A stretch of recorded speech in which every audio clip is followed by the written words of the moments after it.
Good evening, everyone, and welcome to the Amateur Radio General Class, session number 7. In our previous class, we looked at a Q&A. We then did a question pool review. We had a look at the various resistor types.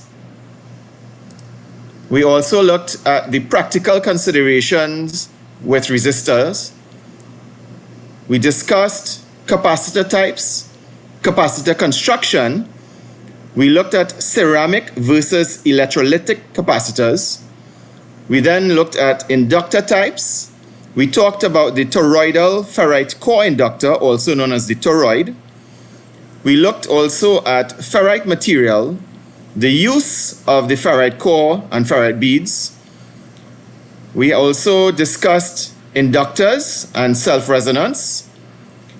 Also, we looked at diode types, diode uses, and diode specifications. We also discussed transistor types, and we looked at what was the metal oxide semiconductor FET, or the MOSFET. So this is where we are with our curriculum thus far. We will be finishing up today our second syllabus item, which is circuit components. So we're just about close to 20% of the course. Okay, so again, encouraging everyone to consider taking practice exams. These are the links.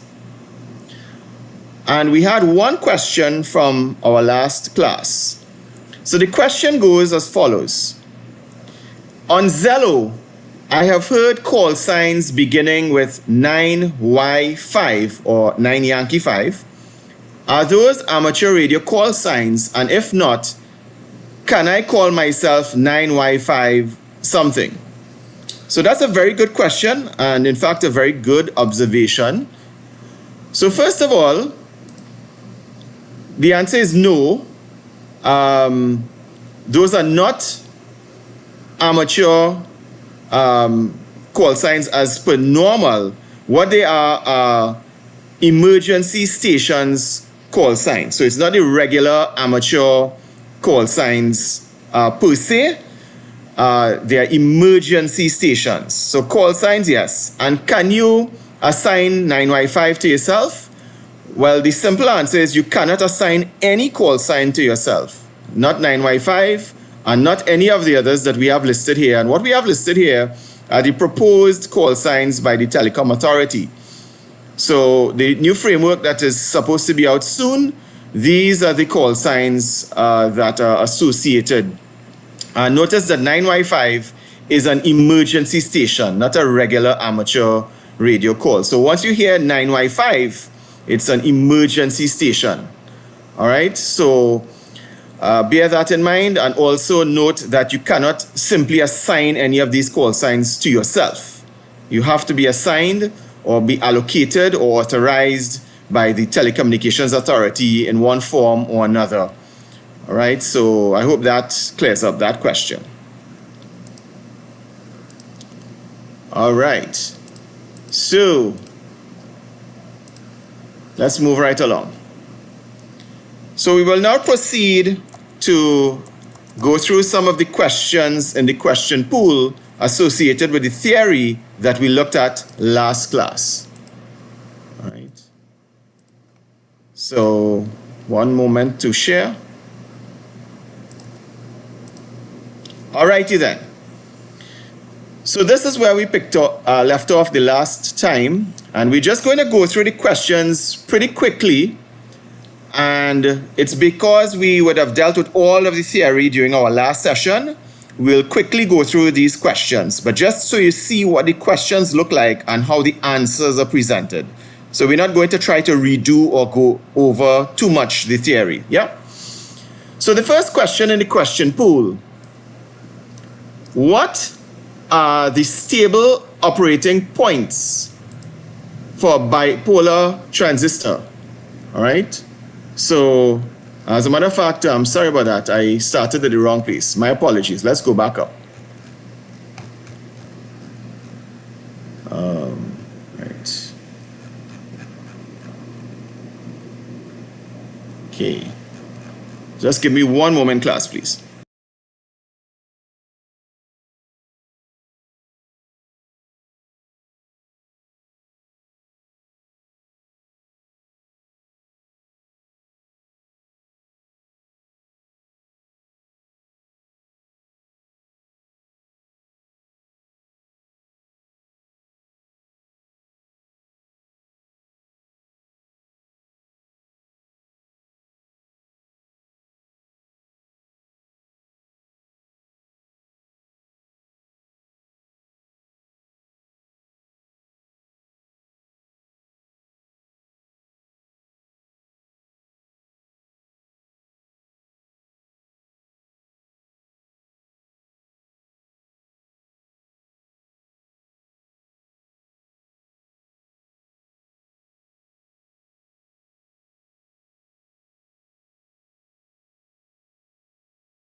Okay, so let's continue. So the questions in the question pool that we are doing starts on page 14. So the first question in the question pool: which of the following is a reason not to use wire-wound resistors in an RF circuit? So let's break that question down. So they are asking us for a reason to not use wire-wound resistors. But in what type of circuit? RF circuit. And if you recall, during the theory last class, we said that wire-wound resistors have a coil similar to an inductor. So the answer is we don't want to use wire-wound resistors in RF circuits because the resistor's inductance could make circuit performance unpredictable. Right? So remember, it's a resistor, but because it has a coil of wire, there's inductance, which is undesirable. Let's continue. Which of the following is an advantage of ceramic capacitors as opposed to other types of capacitors? And we had said last class that ceramic capacitors are cheap. They are comparatively low in cost. They are very popular and it's very well used in circuits because they are very cheap to make and cheap to purchase, cheap to use. Next question in the question pool.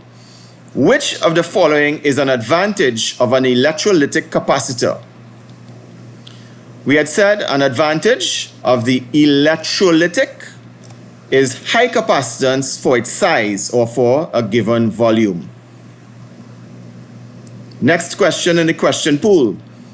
Why is the polarity of applied voltages important for polarized capacitors? So we did go through a slide in the slide deck as to the importance of observing polarity and to be very careful.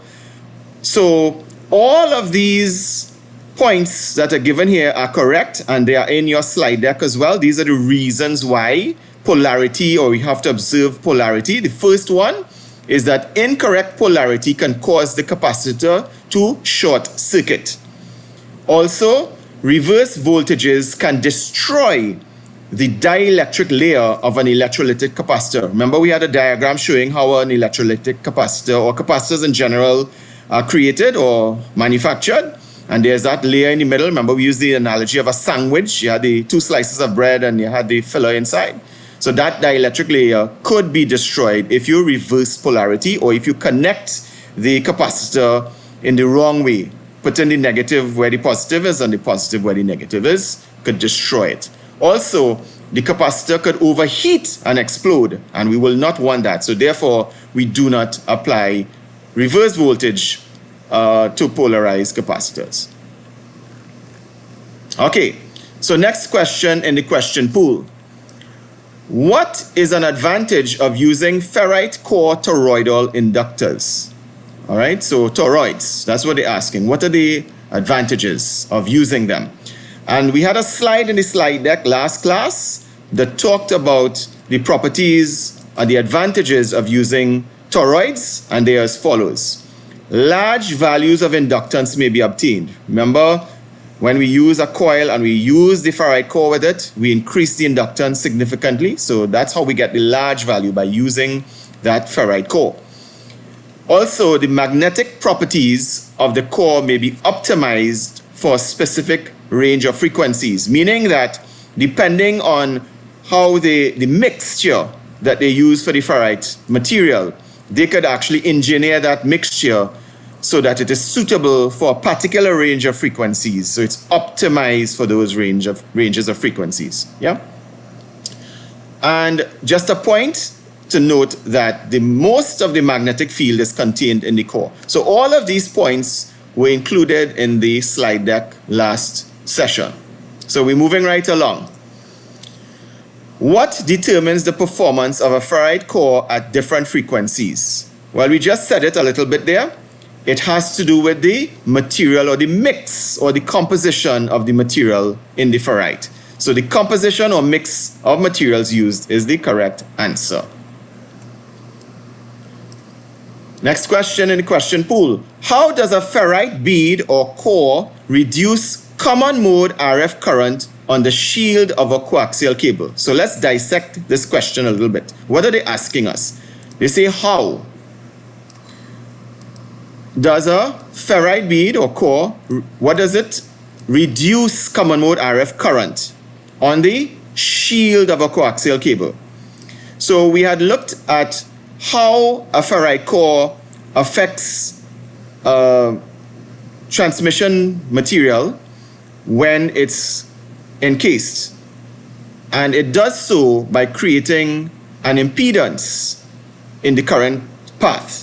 So that is the theory behind how, when you use a ferrite bead, it reduces the RF current, or the common mode RF current, on the shield of the coaxial cable. Remember, we also call that an RF choke, we call it an RF balun, and so on. So that is the answer. It uses, or it creates, an impedance in the current's path.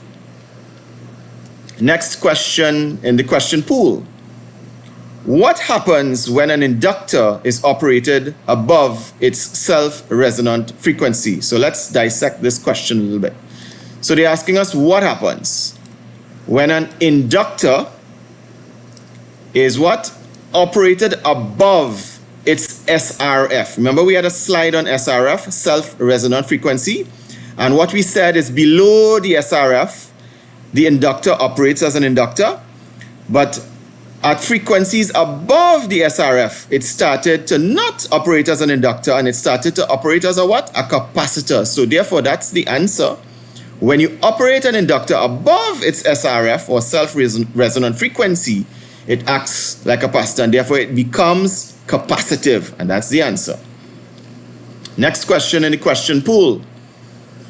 What is the approximate junction threshold voltage of a conventional silicon diode? So again, break down this question for us. Let's see what they're asking us. They're asking us for the approximate junction threshold voltage. But for what? A silicon diode, or conventional silicon diode. So remember, last class we talked about semiconductors using silicon and germanium, and we said that a junction of semiconductor material, depending on which element is used, whether it's silicon or germanium, will have a different junction threshold voltage. And we had said that for silicon, it is 0.7 volts. So guess what the next question will be? They're asking us the same thing, but instead of a silicon diode, they're asking us for a germanium diode. What is the approximate junction threshold voltage? Right, so the answer has to be in volts. But for what? Is it silicon? No, they are telling us germanium, a germanium diode, and we learned last class that that is 0.3 volts. Remember, we gave a little way to remember, which is 0.3 and 0.7. Remember, I said the letter G If you just take out a little piece of the curve, it looks like a 3. So if you need something to remind you, germanium is 0.3, that is one way you could start to learn it. All right. Okay, so one more question before we go into the theory for today's class. Which of the following describes the construction of a MOSFET? All right, so let's dissect this question a little bit. They're asking us about the construction of what? A MOSFET. So last class, we did put up a slide to show how a MOSFET is constructed, and we were particularly interested in one layer inside of there. All right, so this is the answer. The gate is separated from the channel with a thin insulating layer. So MOSFETs, we said there's a gate, source, and a drain, and there's a layer called the insulating layer.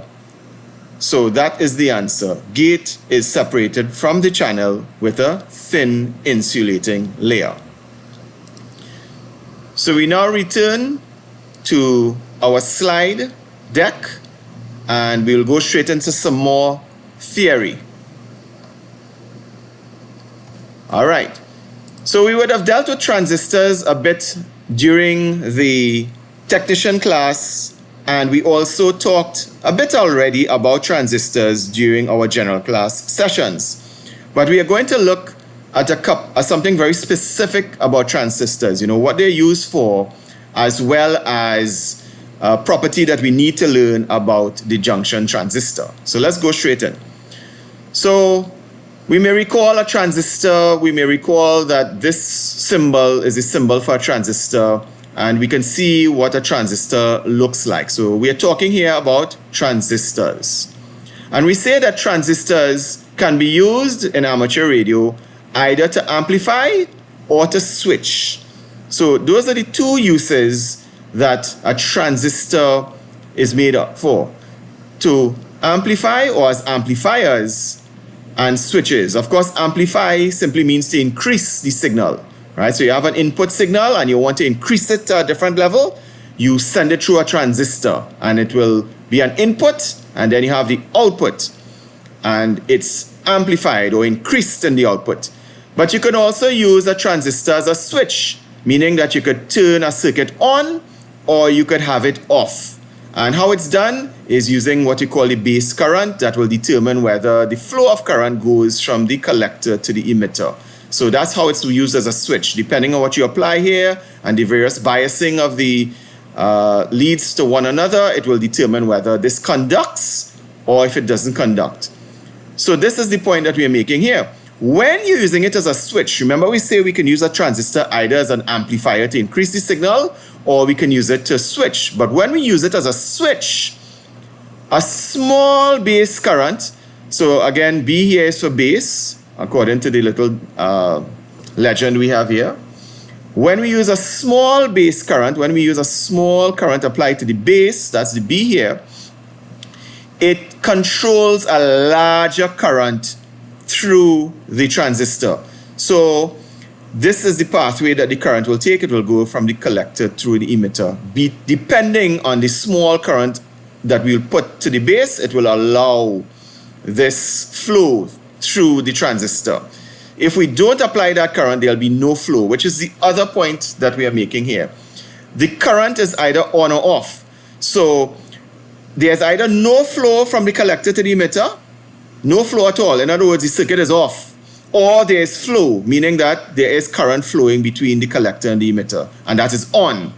I have two diagrams here to show the difference between off and on. So there's no flow here, and there's a flow here. So this is off, and this is on. So the thing that controls whether it's off or on is the base current. That is what says, hey, turn on the transistor or turn the transistor off. Notice though that when the transistor is off, it is said to be operating in the cutoff region, and that is when the circuit is open. So there's no flow of current at all through the transistor when it is off, or we sometimes say it's operating in the cutoff region. So think about it, easy to remember: off, cutoff, right? So the next state of the transistor is when it's on. So remember we said the transistor is either on or off. So when it's on, we say that it's operating in the saturation region. So when it's off, it's the cutoff region. When it's on, it's the saturation region. And when it's operating in the saturation region, that is when there is actual flow. So when it's on, there is flow. And when it's on, it's operating in the saturation region. That's all you really need to know for the theory for this exam question. A little diagram to help you to see there's no current flow right now. Notice the open circuit here. Notice here it's closed and therefore there is a flow. And that's based on the current applied to the base. Again, a question that will come up in the question pool.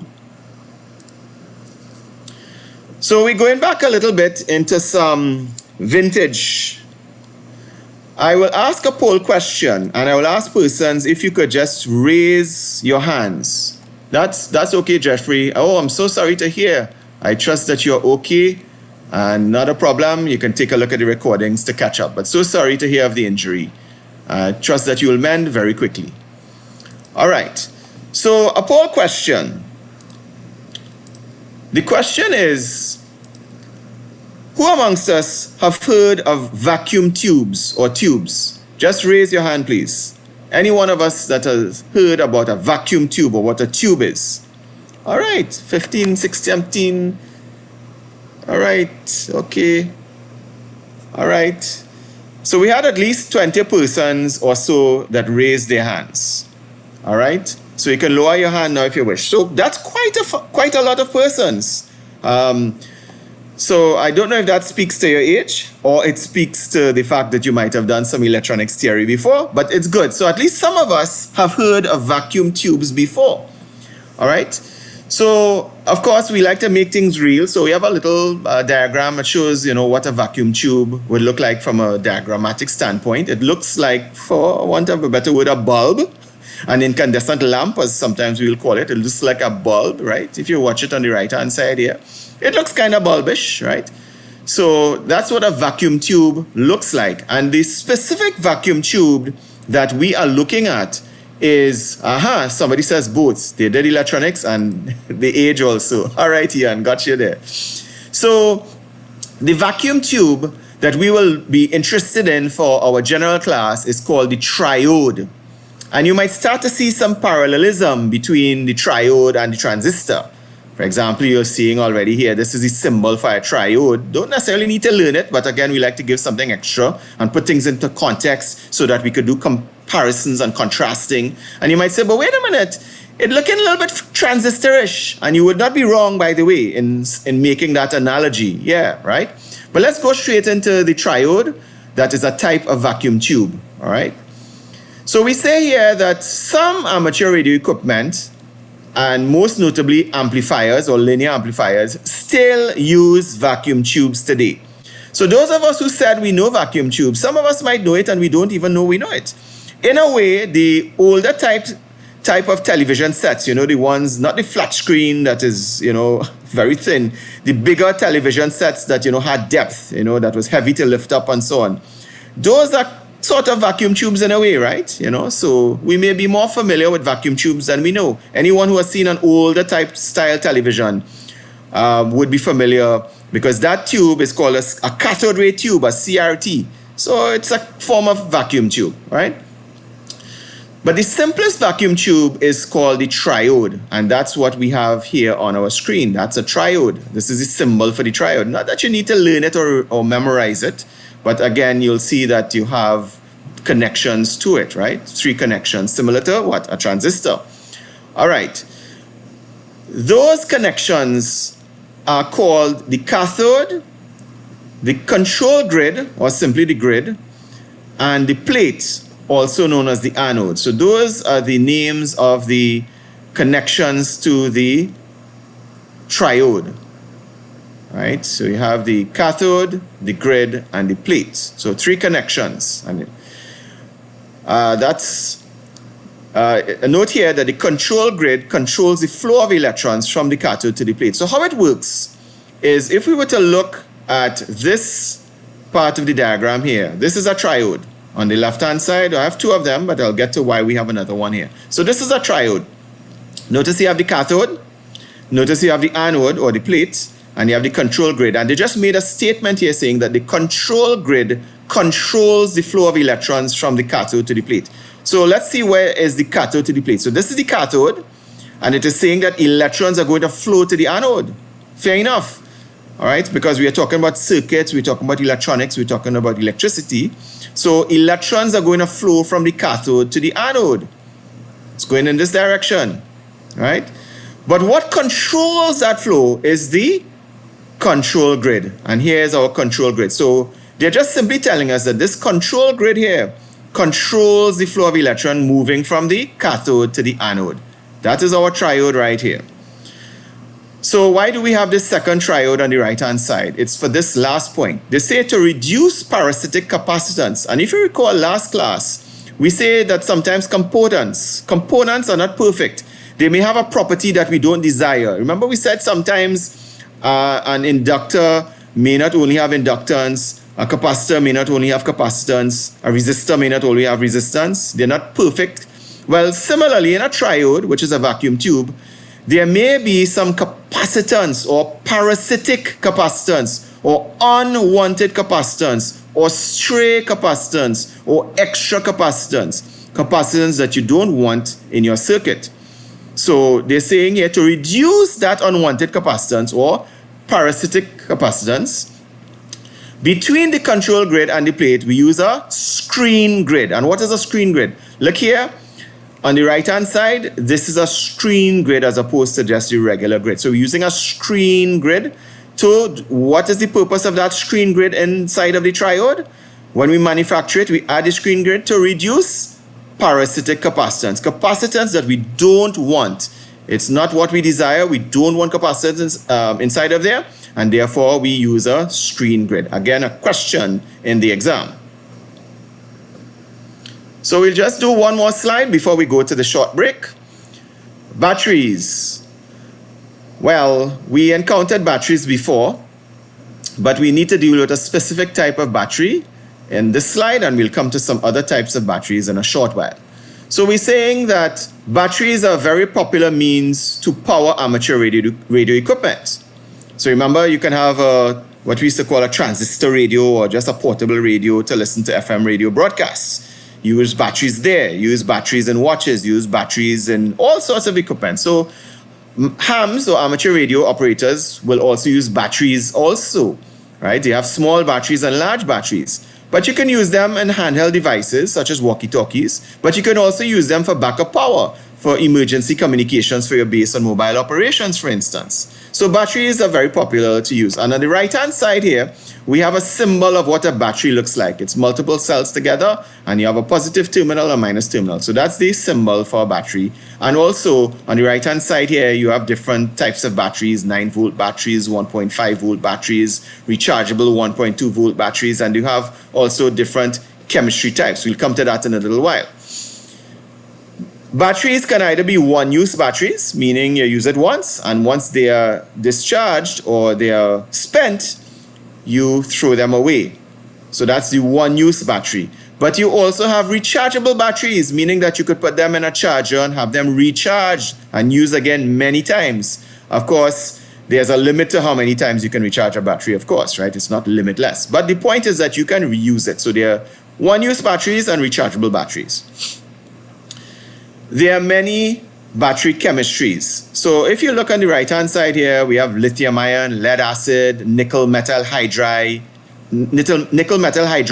and nickel cadmium. So these are all types of chemistries. But we are interested in two types here. So the first one we will look at is what is called nickel cadmium, also sometimes called Ni-Cads. Those are rechargeable batteries. And on the right-hand side here, we have a little picture to show you what it might look like. Notice it says Ni-Cad on it.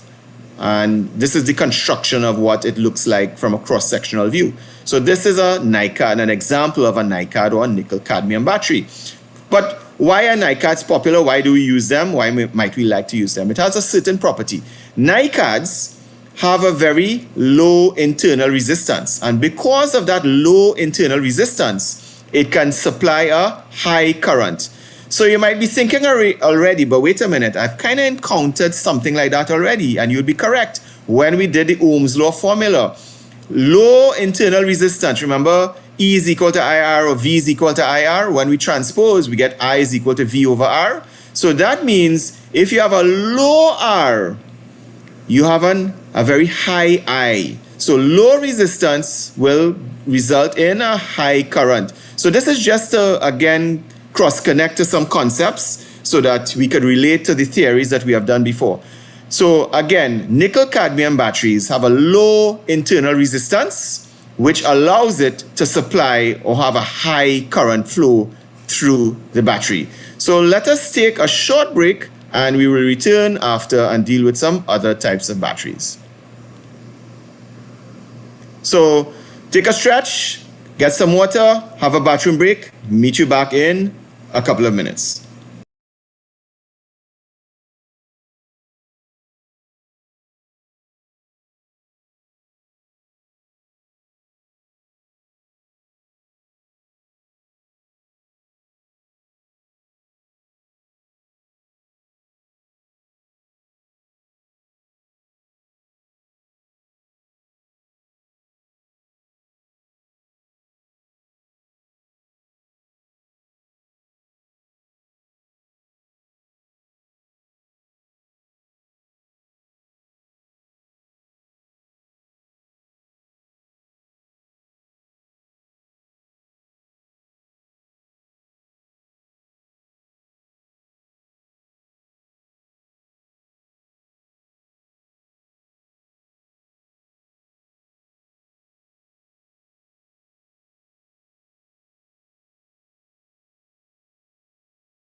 All right, so welcome back, everyone. So I saw some comments in the chat there. Somebody mentioned, I think, George, you said Curtis Mattis TVs. Yes, indeed, one of those. And quite a few people said that they had still, and of course, many of us will still have, I mean, plasma screen TVs and LCD screen TVs and LED TVs and OLED TVs, all these things. I mean, they're relatively, recent. So it wouldn't be surprising that many of us will still have the CRT, cathode ray tube type glass television sets that are very heavy and bulky and, take up a lot of space from front to back. All right. So let's continue. So we just dealt with the Ni-Cad or nickel cadmium rechargeable type battery. And we said that it had a low internal resistance and it can supply a high current. So you need to know that for the exam. Another type of battery would be the lead acid battery. So again, notice same battery symbol. And we have examples of batteries on the right-hand side here. We even have a cross-sectional view as to how it's made up and so on for you. But a 12-volt lead acid battery is very popular. So for example, car batteries, the typical car battery will be a 12-volt lead acid battery. We may be familiar with that, but also there's another type of 12-volt lead acid battery. It's called the marine deep cycle battery. So we have pictures of both. So on the left-hand side here, we have the typical regular starting battery or car battery. And then on the right-hand side here, we have the marine type deep cycle batteries. I mean, they're constructed a little bit differently. The plates inside of the marine batteries are a little thicker and so on to handle the ability to do deep cycle or discharge much lower for longer than the other battery. And that brings us to the next point. In order to avoid damaging a standard lead acid battery, it is important to not discharge it all the way and certainly to not drop the voltage below 10.5 volts. And when you do that, you don't drop it below that, you get maximum battery life. So let's break this down a little bit. So we are talking about the standard lead acid cell. So for instance, the car battery, the type of battery you'll see in a standard vehicle. Make sure that you do not let them go below 10.5 volts. That's what this point means. Keep them above 10.5 volts. If you let them go below 10.5 volts and for long, you can damage the battery and reduce its life. So if you want to maximize the battery life, make sure you do not go below 10.5 volts. Right? So very important as an amateur radio operator, especially if you're using batteries. Of course, deep cycle batteries can tolerate it for a lot longer, but we're talking here about standard lead acid batteries, the type that you will find in a car or a vehicle. So we're now coming back to some components, some circuit components. Remember, we are doing amateur radio, and of course, we have circuits of different types that we may build as amateur radio operators or inside of the equipment that we use. Sometimes we have to do maintenance and we need to understand the different types of circuits. So remember, we talked about ICs before. We covered last session integrated circuits. Even in the technician class, we also looked at ICs. But there's a particular type of integrated circuit or IC that's called the op-amp. And we are making a statement here that modern amateur radio equipment will use ICs. It's very, very popular. When you open up an amateur radio, you'll see a lot of ICs on the circuit boards inside of the equipment. Not only amateur radio equipment, a lot of electronics today, you open it up. Not recommended that you open up everything, but if you were to, or look at pictures of the internals or the insides of electronic equipment today, you will see a lot of ICs. And this is what an IC will look like on the right-hand side here. A chip, as we sometimes call it. And then there's also a symbol as to what an IC will look like in a diagram. All right. So, yeah, fair enough. Good point. All right. LM741. Cool. So, ICs may consist of millions of transistors on a single piece of silicon. And with that, you can implement very complex circuits. And you can have analog circuits, you can have digital circuits, and you can also have a combo of analog and digital circuits inside of the same package. So that's just for your information. An example of a simple analog integrated circuit is called the op-amp or the operational amplifier. And on the right-hand side here, you will see a type of analog IC called the op-amp. All right, so notice here it is. This is what it looks like physically. If you were to open up a device, this is an example what an op-amp might look like. And this is the symbol for it. And this is actually the information about how it's, what are the pins and what each different pin is for on that particular IC. So this is what ICs look like, integrated circuits, ICs for short, and there are different types of ICs. Some are analog, some are digital, and some are combination. And one type of an analog IC is called the op-amp or the operational amplifier. So you would need to know this for your exam. Yet another type of IC or integrated circuit is the MMIC. But what is MMIC? The monolithic microwave integrated circuit. Ooh, all right. Run out of breath just saying that, right? So MMIC is the monolithic microwave integrated circuit, right? So what it is, it looks like this on the right-hand side. This is what one might look like if you were to pick it up. They have different form factors. They may look a little bit different, but this is what one might look like, an MMIC. But what is special about the MMIC and why are we interested in it in amateur radio and radio work? Well, first of all, it's an analog IC, but it's sophisticated because it can operate at very, very, very, very high frequencies. Very, very, very, very high. What frequencies is very, very high? Well, it operates at microwave range frequencies, approximately 1 to 1,000 gigahertz. So that's the range that these ICs that are called MMIC operate. And if you remember from the technician class, these are two slides or screenshots of slides when we did, you know, high frequency, VHF, UHF, super high frequency, and so on.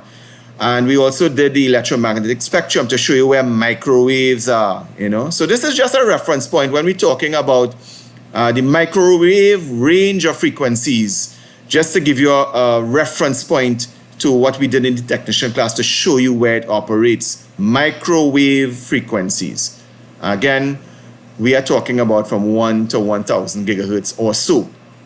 That's where MMICs operate. Okay, so we also need to talk about integrated circuits of two types. And we are comparing and contrasting the two of them. One is called the CMOS and the other one is called the TTL. So let's get straight into it. So remember we said we have analog ICs, like this one, the MMIC is an analog IC, right? We did analog ICs, op-amps. But we are now coming to examples of digital ICs. Remember we said before you could have analog ICs, digital ICs, and combos. Well, we dealt with analog ICs. This one here called the op-amp. We also did analog ICs called the MMIC for RF. And we are now going into digital ICs. So we are saying that the digital ICs are categorized by the type of construction, how they're constructed, what they're constructed of in terms of the circuiting. And for our purpose in the general class, we need to know the two types. The first one is called the CMOS. And no, we're not talking about the drink that we love. It's CMOS. Right? That's what CMOS is. And CMOS means complementary metal oxide semiconductor. That's what CMOS means.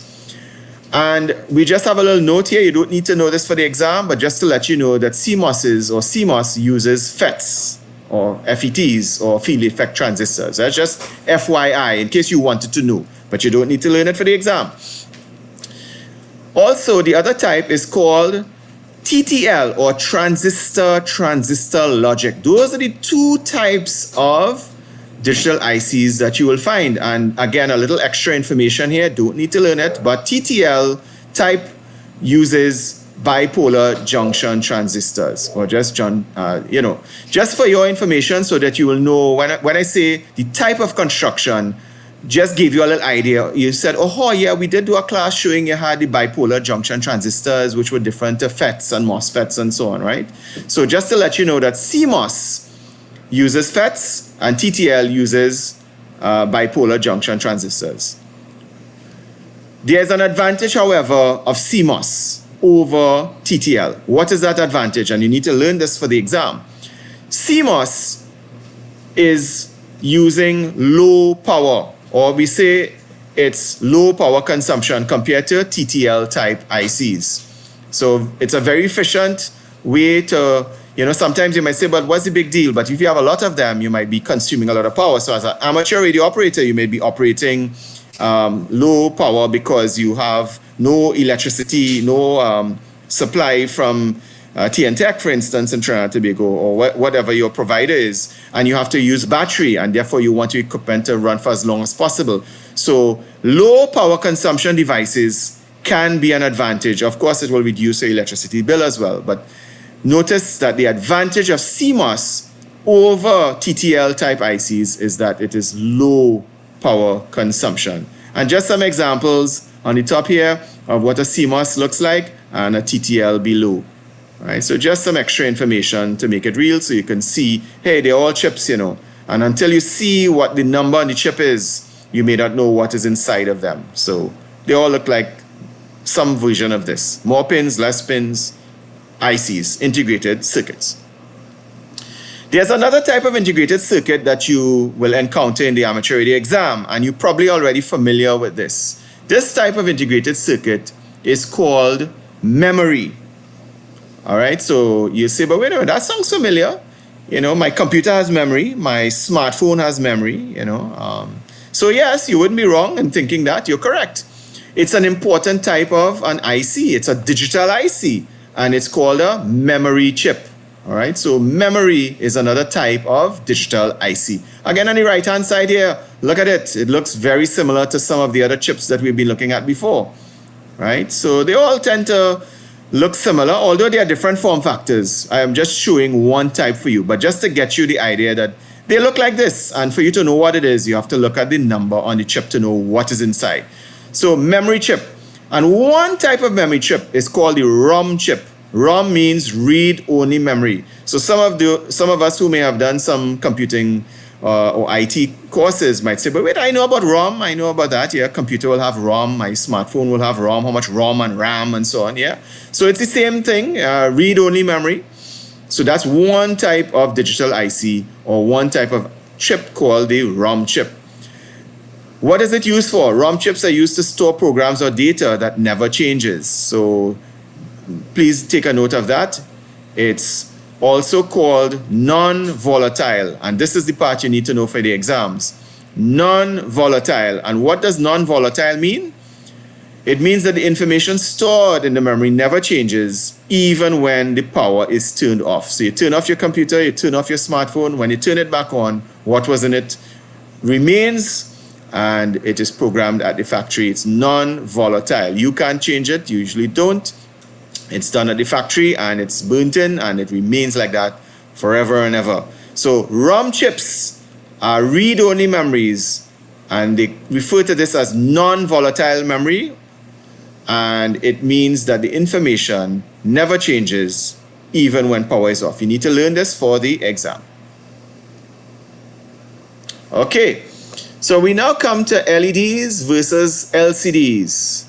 So we would have touched LEDs in the technician class, but let's remind ourselves that LEDs, if we were to look at the diagram at the bottom, the picture here, this is a transceiver, an HF transceiver or radio that we use in amateur radio. This is what a radio will look like. Notice on the display here, or the front panel, there is a power button and there is a light. It's green in color, and that is most likely an LED. So that power light there, it's an LED, and LED stands for light emitting diode.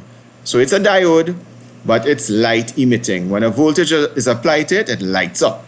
And they can have different colors of LEDs, of course. Now, there's also the LCD, and LCD means liquid crystal display. So we may already be familiar with liquid crystal displays, or smartphones, smart TVs, all of those are LCDs. Some are LEDs, but they have LCDs as well. And this radio here, we can say this is a liquid crystal display on the radio. It might be an LED, but I'm just saying it could be an LCD. So let's imagine for a moment it's an LCD display screen for our purpose, right? So the point here is that amateur radio equipment use both LEDs. It could also use LCDs to display things, and that's the purpose of it. The LED will show you if the power is on or off, and the LCD will show you information such as the frequency that the radio is on, 7.037 megahertz. That's the frequency it's on. It's telling us it's on lower sideband. It's all these things here, good information, waterfall and all of that. It's telling us good information on our display screen, which could be an LCD. But let's talk about the differences between LEDs and LCDs. Now, LEDs will actually emit light when you have them forward biased. And when you forward bias them, a current flows through the LEDs and they light up. So on the right-hand side here, we have two diagrams, one on top and one below. The one on top shows when the LED is forward biased. So you might be saying, well, what does forward biased means? Well, if you look at the diagram here, you'll see the positive voltage goes onto the positive terminal of the LED, and the negative terminal goes on the negative terminal. So that is considered a forward biased LED. When you do that, remember we say, diodes generally will only permit current to flow in one direction. So once you apply a voltage to the LED, the current will flow once it is forward biased. If you have it reverse bias, you don't need to know this for the exam, but just, we like to give a little extra information and compare and contrast. So the diagram at the bottom shows that the LED is reverse biased. So this is the symbol for the LED. It looks like a diode with two arrows. That means it's a light emitting diode. That's what those two arrows mean. It emits light. So that's the symbol for LEDs. So when you have it reverse bias, notice here the positive terminal is on the negative and the negative terminal is on the positive. That means it's reverse bias. Guess what? A current does not flow. Right? So this is reverse bias and this is forward bias. The one at the top is when the current will flow, and when current flows, the LED will light up. It will emit light when it is forward bias. So just giving a visual as to what it means to be forward bias. You connect it the correct way, positive to positive, negative to negative, and the current flows. LCDs, on the other hand, do not emit light on their own, right? If you want to light them up, you probably need some sort of backlight to make them readable. So if you notice, sometimes you have a backlight on an LED, LCD device. You could turn it off and you can't see anything. You need to turn on the backlight. You may have some equipment like that. So the point here is that LCD by themselves do not emit light. They just become opaque when a voltage is applied across them. But because of that, you may need a backlight or some sort of light to make them readable. Okay, so just bear that in mind. You'll come up across that in the exam, the difference between LEDs and LCDs. LEDs will emit light while LCDs do not. Okay, so let us look now at some connectors that are used in amateur radio. So our next class, I will show some pictures of what these connectors look like, but for now, we will just go with the various connector types. So there are some connectors that we need to know about in amateur radio. We use all sorts of connectors. We use connectors to connect different devices, sometimes a radio to an antenna, to a tuner, to speakers. We sometimes have to put a power supply to connect to the radio. All of those connections, you have a connector. There's some sort of physical connection that you're making. So there are two types that we need to know about for the general class, this section here. The first type of connector is one for audio signals, all right, sometimes called AF, right? Audio signals, right? There's an audio signal type connector, and there are radio frequency type connectors. So those are the two types or the two categories that we are considering here: audio signals and radio frequency signals. So the type of audio signal the type of connector for the audio signal that we're interested in is called the RCA phono, or the RCA phono jack and plug. And again, for next class, I will show some pictures as to what those look like. So this is one type that we need to know about for the exam. The RCA phono jack is what you will typically use for audio signals. It's one of the common types of connectors used in amateur radio for audio signals. We don't use it for RF or radio frequency. We use it for audio signals. But for radio frequency, we have different connectors that we use, and there are three types that we need to know about. So they're all radio frequency type connectors, but we use them in different situations. They have each an advantage depending on our situation. And frequency, by the way, is one of the properties. The lower the frequency, a particle connector will work. It may not work so well for that lower frequency. If you go a higher frequency, you may need to use another connector. So that's the point that we're making here. We have three different types of connectors that we use to connect, for example, a radio to an antenna, because the radio will emit radio frequency to go to the antenna. As radio operators, amateur radio operators, that is our purpose. We are trying to get our signal from our radio to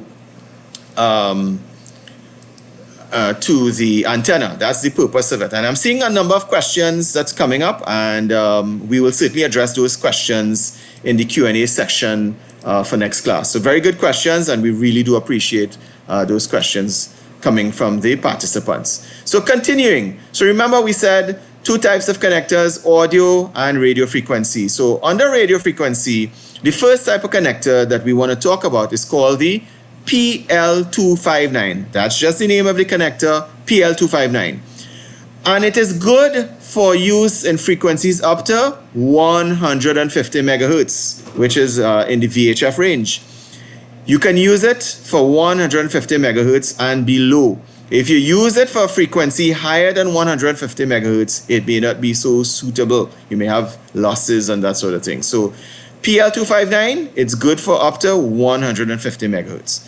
The other type of connector is called the N-type, or sometimes people call it the type N connector. The N-type connector has two things that you need to be aware of for the exam.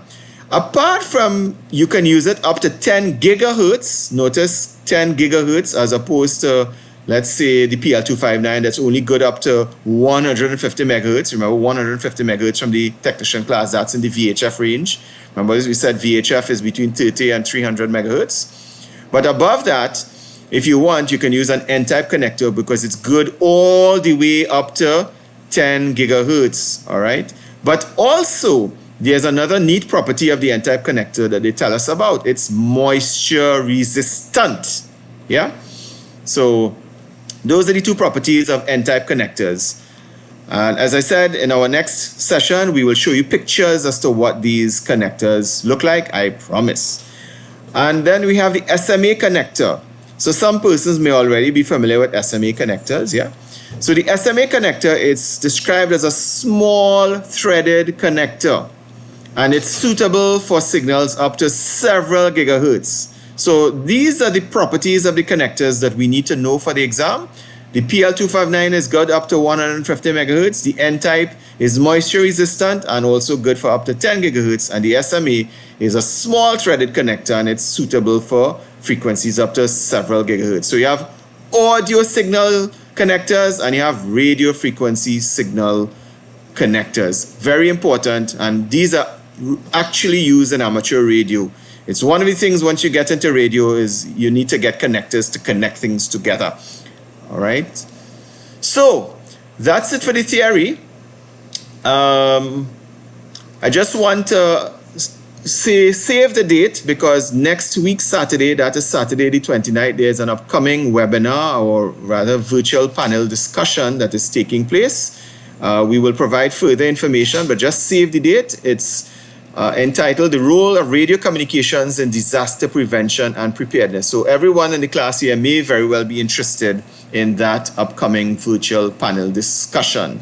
And there's a link at the bottom to get to it, panel.ttreact.com. So again, we have one more class between now and when that session is. So again, we'll provide that information again. So I'd like to remind persons to continue who have, we did have a couple new participants in the class within the last week or so. So therefore, we suggest that you continue reviewing the technician class material. If any of the material in the general class that we look at sounds a little bit, well, unclear or unfamiliar, we would have dealt with many of these things in the technician class. So we encourage persons to please review those technician class sessions that's available at this link. And remember, each person supposed to get one email, at least one email per week. And of course, we are still sending out SMS text messages to participants. I'll be curious from the class, all persons who have not received text messages, please drop me a line and let me know whether you're receiving those text messages or not, just out of curiosity. Of course, if you have any questions, you could send me an email, robbie@9z4rg.com, or via WhatsApp, and I'll try my best to answer those questions as well. We will review the questions in the Q&A session as well for the next class. In Trinidad and Tobago, unfortunately, our cases continue to rise, and we are, of course, under state of emergency with curfew during certain hours. So we're asking everyone, please be safe out there. Also, we continue to observe React Month in the month of May, And also May is the National Disaster Prevention and Preparedness Month, NDPPM, in Trinidad and Tobago. And the ODPM is having quite a number of outreach sessions. They're having publications. They are sending out posters, in PDFs and pictures and so on. Also, all tips that's intended for prevention and preparedness. The virtual panels discussion that's coming up is also being done in conjunction with ODPM. We mentioned that the previous slide, and this is the link for accessing the session on Saturday, the 29th of May. Our next class, our next session is scheduled for next Friday. I hope I got the date correct this time. It's Friday, the 28th of May, 2021 at 8:30 p.m. So folks, be safe, take good care. Thank you so much, and all the best. Okay, Natasha, yes, good night, all the best. All right, somebody's signing as Lenovo. I'm not sure who that is. All right, Adish, all the best, man. Good night to you too. Charlene, all the best. Okay, John, good evening as well. Hey, Franz, good evening. How you doing? Anthony, all the best, man. George, good evening. Yes, Ian, all the best. Jazzy, take good care. Charlene, all right. Got your notes. Said Dad was self-taught. Very nice. Cool. Yes, Adish, all the best to you as well. Yeah. Yeah, fair enough. Their Franz noted in terms of the end connector, right? And they did say resistant. I don't think they said waterproof. So good point. And we'll probably present a little bit of information in the Q&A next class on your suggestion. Very good. Sure, Jerome. Sure, I hope that you got through okay eventually. All right. Well, friends, certainly appreciate the kind remarks, and it certainly is a great encouragement. Thank you so much. Adish, good night. All the best to you as well. Desi, have a good night. All right, Jerome. Again, thanks also for the kind comments. Shavran, all the best. Take good care. Gary, all the best. Have a good night as well. You're welcome, George. Take good care. All right, Ramzan, you be safe as well. Lovely. Okay, Jeffrey, take good care. Yes, certainly feel free to catch up, right? Remember, you can look at it on YouTube, on Smart TV. That's if you do Netflix. Just replace a little Netflix with the technician class and so on. Anthony, take good care, man. You're welcome, and all the best. Yeah, have a good rest, George. Have a nice one. Okay, Charlene, have a great weekend as well.